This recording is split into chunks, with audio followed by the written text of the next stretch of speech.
সরকারের নতুন সংরক্ষণ আইনকে কেন্দ্র করে ছাত্র আন্দোলনে উত্তপ্ত হয়ে উঠেছে বাংলাদেশ। ইতিমধ্যেই কয়েকশো মানুষের প্রাণহানি হয়েছে এই উত্তপ্ত পরিবেশের মধ্যে।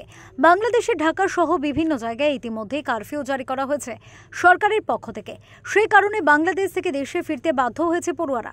শুক্রবার থেকে ফুলবাড়ি বর্ডার হয়ে কয়েকশো ভারতীয় ছাত্রছাত্রী দেশে ফিরে এসেছে। তাদের সাথে কথা বলে জানা গিয়েছে বাংলাদেশের এই মুহূর্তে ভয়াবহ পরিস্থিতি হয়ে রয়েছে। প্রায় সম্পূর্ণ দেশ জ্বলছে। তারা যে সমস্ত জায়গায় ছিলেন সেখানে নিরাপত্তা ব্যবস্থা থাকলেও পরিস্থিতি কখন বদলে যাবে সেই ভয়েই তারা বাংলাদেশ থেকে দেশে ফিরে এসেছেন। বাংলাদেশ গোপালগঞ্জে থাকা এক ছাত্রী জানান, তিনি যে ইউনিভার্সিটিতে পড়াশোনা করতেন সেখানে পরিস্থিতি এখনো স্বাভাবিক রয়েছে, কিন্তু আশেপাশে বিভিন্ন শহরে উত্তেজনা ক্রমশ বাড়ছে, যার কারণে তারা চলে এসেছেন। वहाँ पे तो ठीक ही है, लेकिन दूसरे जगह पे जहाँ पे मेन यूनिवर्सिटी में जहाँ पे क्लासेस हो रहा है, प्रोटेस्ट हो रहा है, वहाँ पे सिचुएशन अच्छा नहीं है। हमारे यूनिवर्सिटी के एरिया में तो सब नॉर्मल ही है, लेकिन फिर भी हमें रिस्क लगा तो हम आ गए। लेकिन और फिर कल रात से कर्फ्यू भी हो गया, तो अभी नहीं थर्सडे नाइट से शायद बंद हुआ था।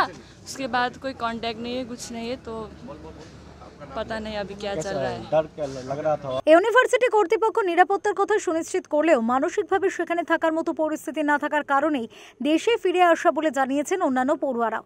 তবে শুধু ছাত্রছাত্রীরা নয়, ব্যবসা এবং কর্মসূত্রে বাংলাদেশে যাওয়া ভারতীয় নাগরিকরাও ফিরে আসছেন, যদিও এখনও বহু নাগরিক পরিবহন ব্যবস্থার কারণে ফিরতে পারেননি দেশে। এখন তারা সুস্থভাবে কবে দেশে ফিরবেন সেই অপেক্ষায় রয়েছেন তাদের পরিবার।